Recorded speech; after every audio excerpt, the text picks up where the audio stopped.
से लेके मिलती है। तो सबसे इम्पोर्टेंट जो हमारे नज़दीक चीज़ होती है वो होती है quality assurance. We assure quality in every lead जो हमारे पास आती है। लीड से जब वो स्टूडेंट हमारे पास आके बैठता है, अपना केस अपनी एप्लीकेशन हमारे सामने रखता है, तो हमारी पूरी कोशिश होती है कि क्वालिटी के साथ उसके केस को लेके चला जाए A to Z। तो उसमें क्वालिटी हम इंश्योर इस तरह करते हैं कि हम आपको स्टूडेंट फ्रेंडली माहौल जो है वो प्रोवाइड करते हैं।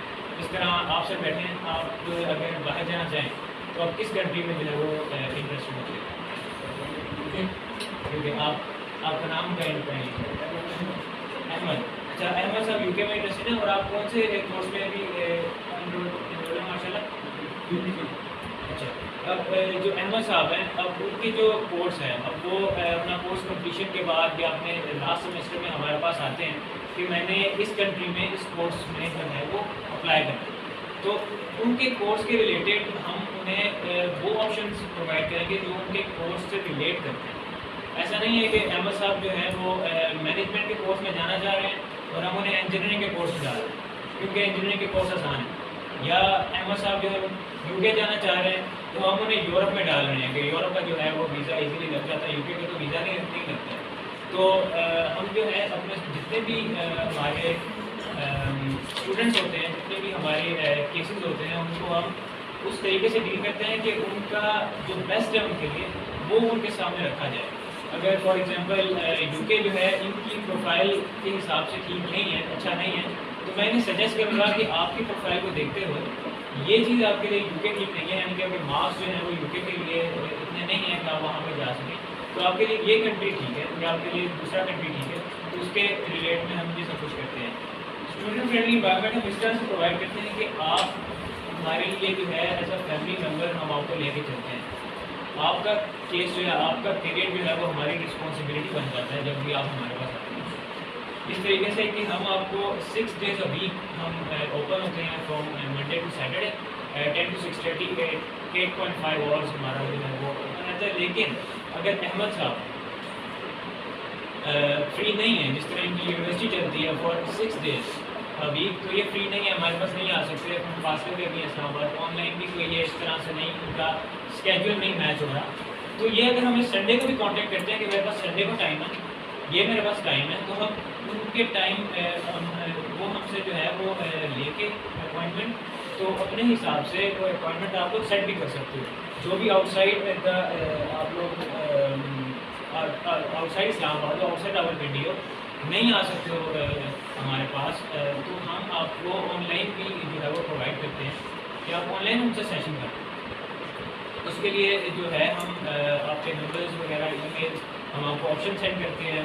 तो ऑनलाइन भी हमारे पास सिस्टम है, तो इसमें आप कोई भी ऐसी हिचकिचाहट ना रखिएगा कि हम आपके पास इस्लामाबाद से आएँ तो आपके लिए तो इस्लामाबाद बड़ा दूर है, तो इसमें 4 घंटे लगेंगे। लेकिन ऑनलाइन जो है हमारा सिस्टम बड़ा फिक्स्ड है और इसमें हम आपको काफ़ी हेल्प कर सकते हैं अगर आप ऑनलाइन भी हमारे साथ आते हो। इसके बाद हम हमारी जो सर्विसेज है इसमें सबसे इम्पोर्टेंट है कैरियर काउंसलिंग। अब जब भी हमारे पास एक स्टूडेंट आता है, हमारे सामने बैठता है, तो उसमें ये है कि अब वो रॉ होता है, उसको सिर्फ ये पता है कि मैंने बाहर जाना, प्रोसेस के बारे में कुछ को पता होता है, बाज़ को नहीं पता होता। उसके लिए हमारी प्रॉपर काउंसलिंग होती है कि आपके लिए आपके कोर्स को देखते हुए और आपकी प्रोफाइल को देखते हुए कौन सी यूनिवर्सिटी और कौन से मुल्क में आपके लिए बेहतर है। हम सिर्फ उसकी एजुकेशन प्रोफाइल नहीं देखते हैं, हम उसकी हैबिट्स भी देखते हैं, उस स्टूडेंट की हैबिट्स पूछेंगे, उसकी अपनी हैबिट्स क्या हैं, आपको सर्दी पसंद है, आपको गर्मी पसंद है, तो उसके रिलेटेड वेदर के रिलेटेड भी हमसे कंट्री सजेस्ट करते हैं। हर चीज़ को देखते हैं, तो वही मैंने आपसे कही कि स्टूडेंट फ्रेंडली इन्वायरमेंट प्रोवाइड करते हैं और जिसकी वजह से स्टूडेंट हमसे खुल के बात करते हैं, खुल के हमें बातें जो है कि बताते हैं, व्यूज़ हमसे शेयर करते हैं और हम बेहतर तरीके से उनका हाल जो है उनके लिए रख सकते हैं। आवाज़ आ रही है मेरी? Admission guidance. एडमिशन गाइडेंस मैंने पिछले पॉइंट में भी आपको बता दिया कि कौन सी यूनिवर्सिटी और कौन सा कोर्स उसके लिए बेहतर है, तो उसमें हम जो है वो उसे करने की कोशिश करते हैं।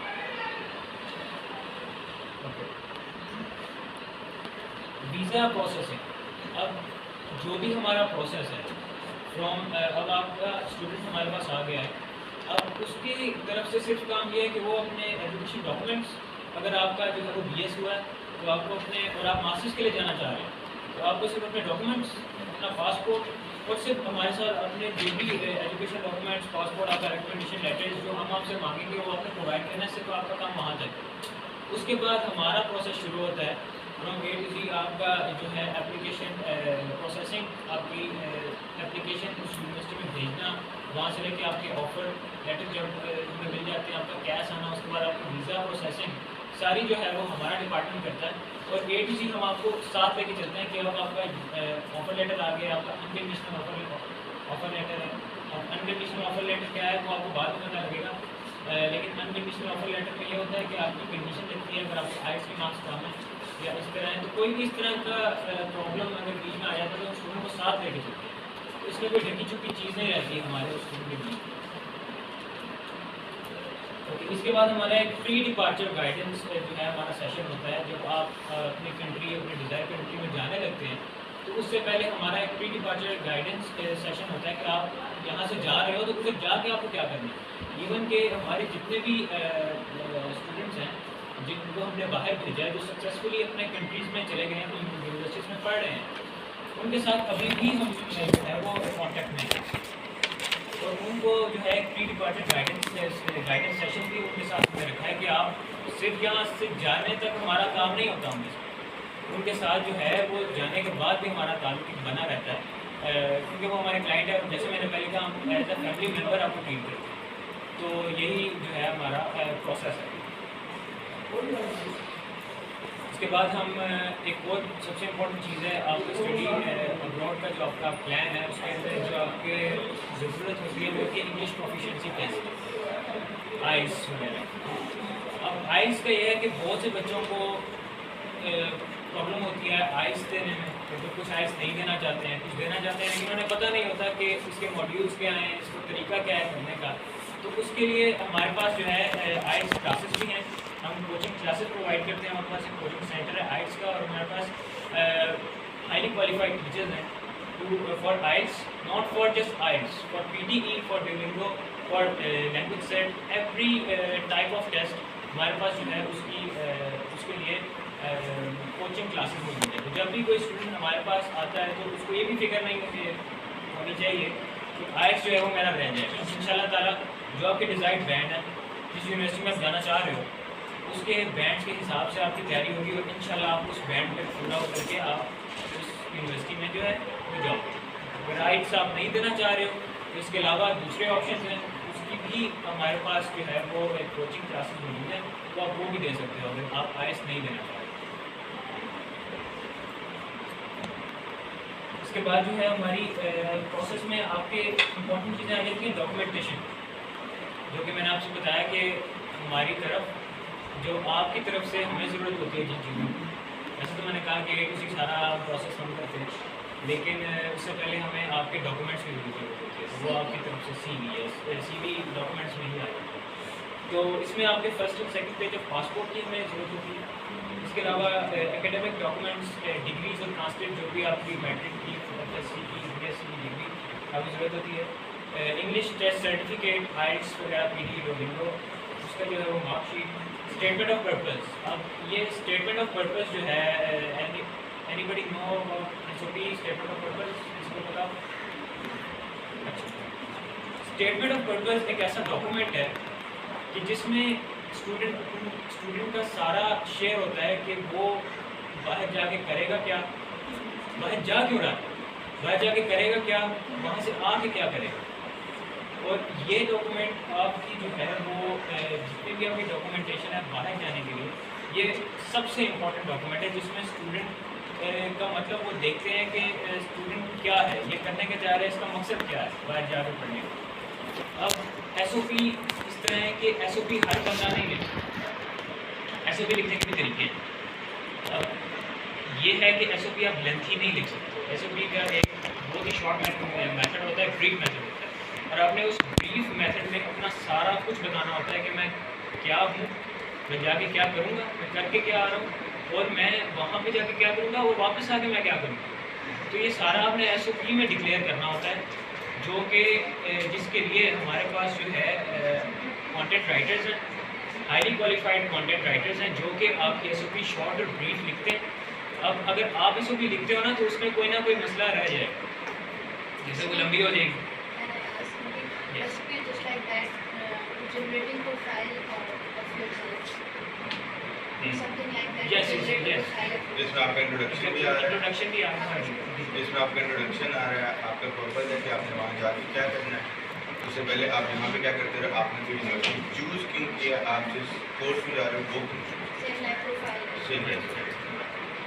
और इसकी आपने देख लिया होगा कि कितनी इम्पोर्टेंस रखता है ये।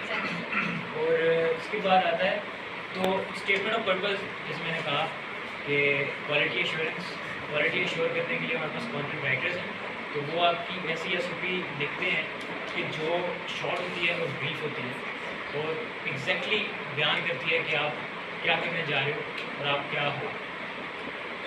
और इसके अलावा एक्सपीरियंस लेटर, अब यहाँ पे जो मास्टर्स के लिए जो बाहर जाना चाह रहे हैं उनके लिए ज़रूरी होता है, फॉर मास्टर्स जो बाहर मास्टर्स कोर्सेज के लिए जा रहे हैं, जो यहाँ से बैचलर्स करके जाना चाह रहे हैं, 2 recommendation letter from the university. वो रिकमेंडेशन लेटर हमें रिक्वायर्ड होते हैं for completion of your documents.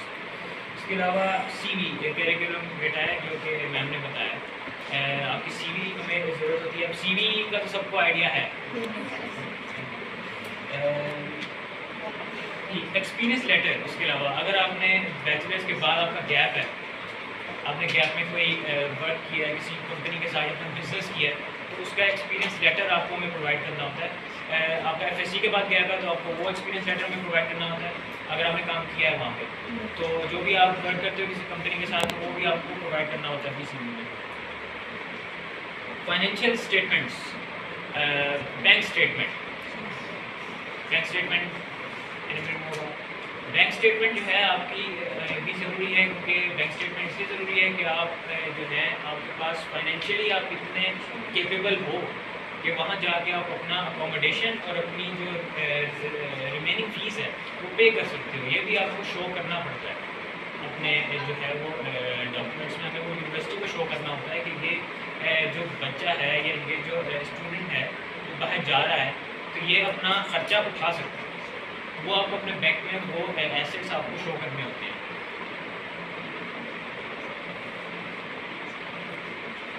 इसके अलावा हम किन कंट्रीज़ पे डील कर रहे हैं वो मैं आपको बता देता हूँ। हम इस वक्त 8 क्लस्टर्स में डील कर रहे हैं। हमारे पास जो है वो न्यूजीलैंड है, ऑस्ट्रेलिया है, यूरोप में हम डील कर रहे हैं, यूके में डील कर रहे हैं, यूएसए में एंड कनाडा में डील कर रहे हैं। तो 6 जो है 5 कंट्रीज़ में और 1 यूरोप में, और यूरोप में भी हमारे पास अराउंड 8+ कंट्रीज़ हैं जिनमें हम डील कर रहे हैं, जिसमें आपके पास आ जाता है हंगरी, चेक Republic, Poland, Lithuania, Finland, Denmark है, लैटविया है, जर्मनी है, आयरलैंड है। तो ये सब हम यूरोप में भी डील कर रहे हैं। तो अराउंड हम 15 कंट्रीज़ के अराउंड हम डील करते हैं और हमारे पास 1500+ यूनिवर्सिटीज़ हैं। आपने जर्मनी की बात की है। जी जी। जर्मनी में जो मास्टर या पीएचडी होता है, जिस तरह वो जर्मनी को एजुकेशन फ्री स्टेट बोला जाता है, तो क्या बेचने में भी वहाँ पे एजुकेशन फ्री होती है, वहाँ पर मुझे फी पे करनी पड़ती है? देखिए ये अपना Q&A सेशन इंशाल्लाह हमारा है at the end of the session, तो इसमें आपकी सारी क्वेरीज को जो है ना सकते तो इसके वेबसाइट की लिंक ठीक है। तो ठीक है, वीज़ा रेशो, अब जब भी कोई स्टूडेंट हमारे पास आते हैं तो वीज़ा रेशो सबसे इम्पोर्टेंट है कि हम किस मुल्क में उनका जो है वो एप्लीकेशन फाइल करना चाह रहे हैं, जिस यूनिवर्सिटी में उसका वीज़ा रेशो अच्छा हो। तो आपको पता है यूएसए में आपको पता है वैसे यूनिवर्सिटीज़ का इनिशियल डिपॉजिट बहुत कम होता है या होता भी नहीं है, लेकिन उनका वीज़ा प्रोसेस, वीज़ा उनका ऐसा है कि वो पाकिस्तान की तरफ से मोस्ट ऑफ द टाइम वो रिजेक्ट हो जाता है। वीज़ा रेशो करना अच्छा नहीं है अपना। तो यूनिवर्सिटी में एडमिशन तो आपको मिल जाता है, आपको ऑफर लेटर आ जाता है फ्रॉम यूएसए, लेकिन वीज़ा प्रोसेस में काम जो है वो थोड़ा स्लो डाउन हो जाता है या रिजेक्शन के चांसेस बहुत ज़्यादा हो जाते हैं। लेकिन इसके अलावा यूके का अगर हम देखें तो इस वक्त हमारी तरफ से 98% जो है वो वीज़ा रेशो चल रहा है। यूके का पाकिस्तान की तरफ से यूके बहुत से स्टूडेंट जो है वो जाते हैं और बड़े ही ज़बरदस्त वहाँ पे यूनिवर्सिटीज़ हैं, वहाँ पर आपको म्यूज़िकल कोर्स भी मिल जाता है और बड़ी ज़बरदस्त स्कॉलरशिप भी मिल जाता है। फॉर एग्जांपल जैसे यूनिवर्सिटी ऑफ चेस्टर है यूके, वहाँ पे आपकी अगर फीस है 13,000 pounds for masters for 1 year, तो उसमें से आपको वो स्कॉलरशिप दे देते हैं अराउंड 4,000 पाउंड्स, तो आपकी फीस रह जाती है 9,000 पाउंड्स, और उसमें से भी उनका इनिशियल डिपॉजिट है 3,000 पाउंड्स, तो अराउंड आप 7 to 8 लाख पे करके यहाँ से अप्लाई कर दें और वहाँ जाके इंस्टॉलमेंट्स में फी देते हैं। तो यूके का प्रोसेस बहुत सिंपल है और वीज़ा रेशो भी यूके का बहुत अच्छा है। इसके अलावा दूसरे जो कंट्रीज़ हैं यूएसए, कनाडा, जिस तरह मैंने आपको कहा कि यूएसए जो है उसका वीज़ा रेशो इतना नहीं अच्छा नहीं है फ्रॉम पाकिस्तान, लेकिन अल्हम्दुलिल्लाह हमने लास्ट मंथ ही एक यूएसए का केस जो है वो यूएसए फ्लाई कर गए हैं। तो इसमें यह है कि हमारा तरफ से अगर आप अप्लाई करते हैं तो वी मेक श्योर कि जिस कंट्री में आप जाना चाह रहे हैं वहाँ पे हम ये मेक श्योर करें कि आप वहाँ अप्लाई करते हैं, चाहे वो यूएसए हो, चाहे वो कनाडा हो या और वो कोई कंट्री हो। इसके अलावा कनाडा का जो है वो आप देखो कि कनाडा में भी हमारा वीज़ा रेशो काफ़ी अच्छा है, इवन कि यूएसए के बाद कनाडा भी हम समझते हैं कि कनाडा भी ज़रा टफ सिचुएशन हो जाती है, लेकिन ऐसा नहीं है। आप अप्लाई करो, हम आपको क्वालिटी एश्योर करते हैं कि आप जिस कंट्री में भी जाना चाह रहे हो हम आपको जो है वहाँ पे आपको वो फैसिलिटीज़ प्रोवाइड करें कि आप वहाँ पहुँच जाएँ। इसके अलावा हमारा जो प्रोसेस है, हमारा जो प्रोसेस है एज एन एजुकेशन कंसल्टेंट्स वो स्टार्ट होता है जब एक स्टूडेंट हमारे पास आके हमारे साथ बैठता है हमारे ऑफिस में या ऑनलाइन हमारे साथ जो है अपनी एप्लीकेशन फाइल करता है। उसके बाद एप्लीकेशन फाइलिंग होती है उसकी यूनिवर्सिटी, उसके बाद उसका कंडीशनल ऑफर लेटर आता है। कंडीशनल ऑफर लेटर की मैंने पहले भी बात की। कंडीशनल ऑफर लेटर ये होता है कि आपका ऑफर लेटर से पहले एक ऐसा लेटर है जिसमें आपकी कंडीशन लगती है, अगर आपके आइल्स के क्रेडेंशियल्स कम हैं या आपकी कोई ऐसी डॉक्यूमेंट्स में मिसिंग है, एप्लीकेशन में कोई ऐसा डॉक्यूमेंट मिसिंग है, तो वो कंडीशन लगती है in that conditional offer letter कि आप इस कंडीशन को पूरा करें फिर आपको ऑफर लेटर मिलेगा। आप उस कंडीशन को पूरा करते हो यानी कि आपको एक चांस मिलता है यूनिवर्सिटी की तरफ से कि आप तो आप उस कंडीशन को पूरा करते हो और उसके बाद आपका ऑफर अनकंडीशनल ऑफर लेटर आ जाता है from university. Unconditional offer letter आने के बाद आपका प्री कैश क्रेडिबिलिटी इंटरव्यू होता है। उसके बाद आपका एक्सेप्टेंस लेटर आ जाता है from the university offer letter. उसके बाद आपका एक्सेप्टेंस लेटर जो होता है कैश जिसे हम कहते हैं एक्सेप्टेंस लेटर, उसके बाद आपकी वीज़ा फाइलिंग शुरू होती है, द मोस्ट इंपॉर्टेंट प्रोसेस। इसके बाद आपकी जो है अल्हम्दुलिल्लाह आप फ्लाई कर जाते हो after all that process. So this is all from my side. Now Aamir Hamza cadet counsellor यहाँ से होल्ड करेंगे। Thank you very much. अस्सलाम वालेकुम, कैसे हो आप सब लोग? तो जैसे कि आप लोगों को फ़खर ने बताया कि लाइक हमारे प्रोसेस कैसे होते हैं, आपको डॉक्यूमेंटेशन कौन से रिकॉर्ड होते हैं, तो मैं आपसे कुछ ऐसी बात करूँगा लाइक कि एक इंसान अपने माइंड में फैक्टर कौन से रखते हैं जब भी वो बाहर जाने का सोच रहा होता है। जैसे अभी मेरे पास स्लाइड यहाँ पे अवेलेबल नहीं है तो I definitely use my phone as a projector. हमारे पास यहाँ पे सबसे पहले क्वेश्चन है which country is the best to study abroad. इसके अंदर मैं आप लोगों से पूछूंगा कि लेट सपोज जाते हो नहीं जाते हो बात की बात है, अगर अभी आप लोगों को मौका मिले कि अगर मैंने बाहर पढ़ने जाना है किसी भी कंट्री में, तो आपके माइंड में कौन सा फैक्टर रहेगा, किस फैक्टर के अकॉर्डिंग आप डिसीजन होगी मैं इस कंट्री में जाऊँगा, क्या सोच के जाओगे कंट्री में? क्वालिटी एजुकेशन और बजट बिल्कुल सबसे मेन पॉइंट है वैसे। और जैसे आपने कहा कि क्वालिटी एजुकेशन और आपने कहा कि अफोर्डेबिलिटी, तो लाइक जब भी कोई इंसान ये डिसीजन लेता है ना कि मैंने किस कंट्री में जाके पढ़ना है, तो हर इंसान के जो फैक्टर होते हैं वो डिफरेंट होते हैं। लाइक फॉर सम पीपल उनके लिए अफोर्डेबिलिटी हो सकता है, किसी के लिए क्वालिटी ऑफ एजुकेशन हो सकता है, और या फिर किसी के लिए स्कॉलरशिप अपॉर्चुनिटीज़ हो सकते हैं, या किसी के लिए एम्प्लॉयमेंट अपॉर्चुनिटीज़ भी हो सकती है। तो वैसे अगर एक ओवरऑल हम जेनेरिक बात करें तो बाहर कोई भी कंट्री ले, यूके, यूएस, कनाडा, यूरोप, कोई भी, हर कंट्री आपकी बाहर पढ़ने के हवाले से बहुत अच्छी है, क्योंकि आपके वहाँ पर जितने भी इफेक्टिव फैक्टर्स हैं जो मैंने अभी मेंशन किए हैं, या एक इंसान के माइंड में जो होते हैं जब वो बाहर पढ़ने जा रहा होता है, वो सारे फैक्टर्स आपके वहाँ पर इजीली सेटिस्फाई होते हैं। But according to some facts and figures, दो कंट्रीज ऐसी हैं जिनको आप कंसिडर कर सकते हैं कि like they are one of the best countries in the world to study. उसके सबसे पहली कंट्री है यूके। यूके की अगर हम बात करें, यूके में आपके पास पढ़ने की बहुत सी रीजन है। जिस तरह आपने, आपका नाम क्या है?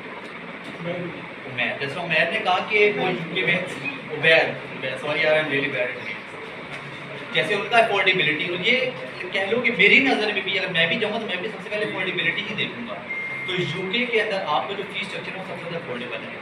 अगर आप यूके से हट के अगर कोई भी कंट्री लेते हो, लेट सपोज आप कनाडा ले लेते हो, आप जर्मनी ले लेते हो, आप हंगरी ले लेते हो, कोई भी कंट्री ले लो, आपका होता ये है कि आपको पूरे 1 साल की फीस पाकिस्तान से अपफ्रंट पे करनी होती है, जिसकी वजह से स्टूडेंट के ऊपर फाइनेंसिस के अकॉर्डिंगली काफ़ी ज़्यादा बर्डन हो जाता है। लेकिन यूके के अंदर ये होता है कि आपको फी का कुछ इनिशियल डिपॉजिट देना होता है, लाइक 1500 पाउंड, 2000 पाउंड, 3000 पाउंड पे करके आप यहाँ से फ्लाई आउट कर देते हो। फिर बाकी की जो रिमेनिंग फीस है वो वहाँ पे इंस्टॉलमेंट्स में पे करते हो 1 साल के टाइम के अंदर, और पार्ट टाइम जॉब करके वहाँ पे 20 आवर्स पर वीक आपको अलाउड होते हैं। इसके बाद यूके के अंदर आपकी जो है ना पाकिस्तानी, इंडियन, नेपाली, बांग्लादेशी कम्युनिटी बहुत ज़्यादा है वहाँ पे, जिस वजह से आपके पास एम्प्लॉयमेंट अपॉर्चुनिटीज़ भी ज़्यादा होती हैं। अब लीगली अगर आप बात करो ना, तो लीगली स्टूडेंट को अलाउड होते हैं 20 आवर्स पर वीक, जो कि आपके हफ्ते में बनते हैं 2 से 3 दिन। लेकिन काफ़ी ऐसे स्टूडेंट जो कहते हैं कि हम बाहर जाके ना अपने एक्सपेंसेस खुद फुलफिल करना चाहते हैं। और I would be very honest with you, अगर आप 20 आवर्स का वीक काम करोगे ना, तो आप या तो अपना लिविंग एक्सपेंस निकाल सकते हो या आप अपने ट्यूशन फीस निकाल सकते हो, क्योंकि इन 2 खर्चों के अलावा मेन खर्चों कोई भी नहीं होता, बाकी एक्सपेंसेस आपके चलते रहते हैं। लेकिन अगर आप चाहते हो कि मैं थोड़ा सा मतलब दोनों चीज़ें खुद ही कवर अप करूँ, तो आपको 20 आवर्स से ज़्यादा करना पड़ेगा काम।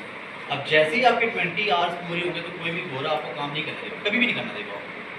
तो उसके अंदर ये जैसे मैंने आपको कहा कि पाकिस्तानी कम्युनिटी आपकी वहाँ पे ज़्यादा है, तो कोई भी पाकिस्तानी या कोई भी इंडियन, बंगाली या नेपाली आपको वहाँ पे अपने पास जो है ना ओवर टाइम रख लेते हैं, वो आपके पास कैश इन हैंड होता है। इसके बाद अगर हम सेकेंड कंट्री की बात करें, तो सेकेंड कंट्री है हमारे पास कनाडा।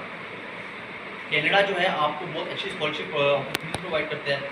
सेकेंडली कनाडा के अंदर आपकी अगर आप वर्ल्ड रैंकिंग वाइज यूनिवर्सिटी देखें ना, ओवरऑल दी वर्ल्ड, तो majority of the universities are located in Canada, जिसके अंदर आपकी एक यूनिवर्सिटी ऑफ रुकेसिक, university of Regina, university of Ottawa और लेकर यूनिवर्सिटी, और उसके अलावा जितनी भी अच्छी यूनिवर्सिटीज़ हैं ना, मेजॉरिटी आपकी कनाडा के अंदर है। और इसके बाद apart from all this factors, Canada like दुनिया में सबसे खूबसूरत तरीन मुल्क है कनाडा, बहुत प्यारा, बहुत प्यारी कंट्री है। उसके बाद हमारे पास सेकंड क्वेश्चन है, विच कंट्री हैज़ मोर हलाल रेस्टोरेंट। इससे पहले खाने पीने किस चीज़ को हो गया, अब ये ना कहना मुझे कोई, ये ना कहे कि मुझे नहीं है, सब कुछ होता है, हाथ धोने पड़ेंगे। खैर ये वाला जो फैक्टर है कि ज़्यादा अच्छे रेस्टोरेंट, हलाल रेस्टोरेंट्स के देना, ये लाइक एक लीस्ट फैक्टर जब भी कोई इंसान अपने माइंड में रखे, जब वो बाहर पढ़ने को सोच रहा होता है। बिकॉज ऑब्वियसली कोई भी ये सोच के नहीं जाता कि ऑस्ट्रेलिया में कढ़ाई होती है या यूके में ये चीज़ अच्छी है तो मैं नहीं वहाँ पर पढ़नी है ना, डेफिनेटली एक लीस्ट रीज़न होता है।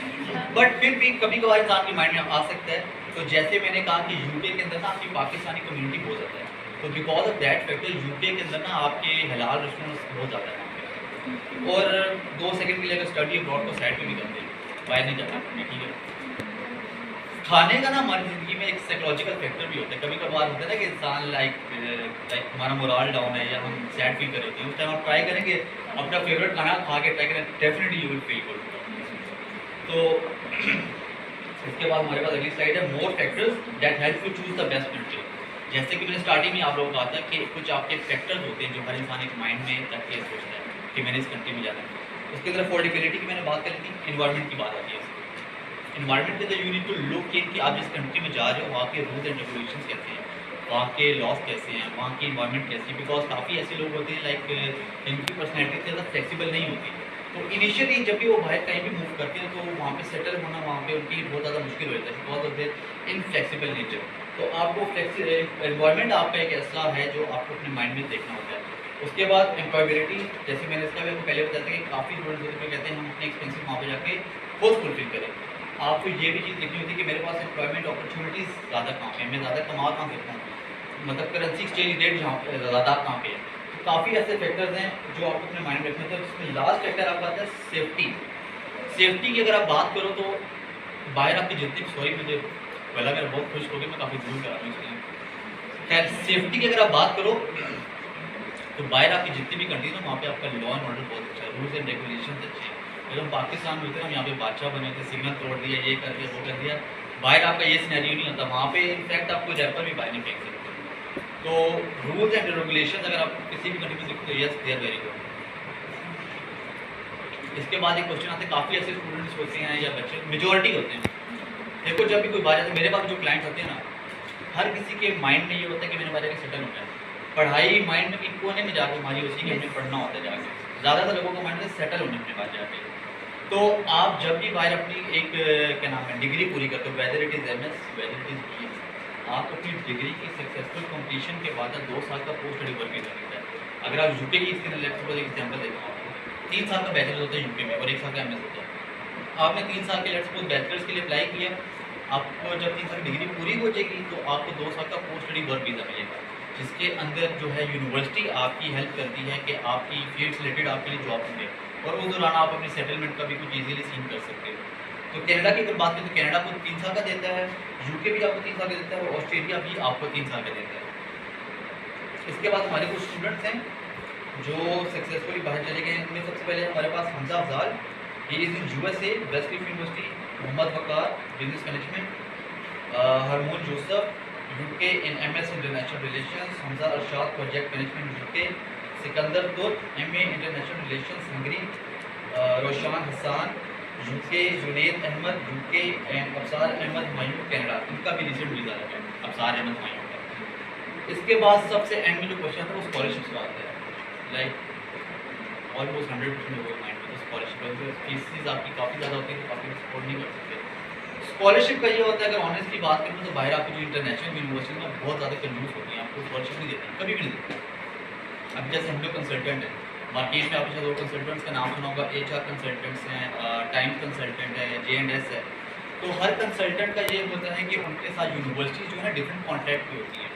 अब जैसे हमारे पास कुछ यूनिवर्सिटी इंटरनेशनल है, यूके, यूएस, कनाडा के ना हमारे कॉन्ट्रैक्ट हैं, तो हमारे स्टूडेंट्स को हमारे बिहाफ पे वो उनको पार्शली फंडेड स्कॉलरशिप प्रोवाइड करती हैं। बजाय इसके अगर आप खुद अगर अप्लाई करेंगे तो उसके 2 से 3% चांस है कि आपको स्कॉलरशिप मिलेगी। लेकिन यही अगर आप किसी ऐसे कंसल्टेंट से करवाएंगे जो उसके क्या नाम है यूनिवर्सिटी के पैनल पे होगी, सब कॉन्ट्रैक्ट पे होगी, तो आपकी 100% चांस है कि आपको पार्शली फंडेड स्कॉलरशिप मिल सकती है। मैं आपको रिसेंट एग्जाम्पल देता हूँ, मेरे क्लाइंट था बाक आलम, उसने किया था BScs और उसका CGPA था 2.65। उसको अभी चेस्टर यूनिवर्सिटी जिसकी आपको फकर एग्जाम्पल दी थी, 3000 पाउंड की स्कॉलरशिप उसको अभी अल्हम्दुलिल्लाह मिली है। तो यस, आपके पास स्कॉलरशिप अपॉर्चुनिटीज भी बाहर काफ़ी ज़्यादा अच्छी होती है। So that's the end of presentation. अगर आप लोगों को कोई क्वेश्चन है तो आप मुझसे पूछ सकते हैं।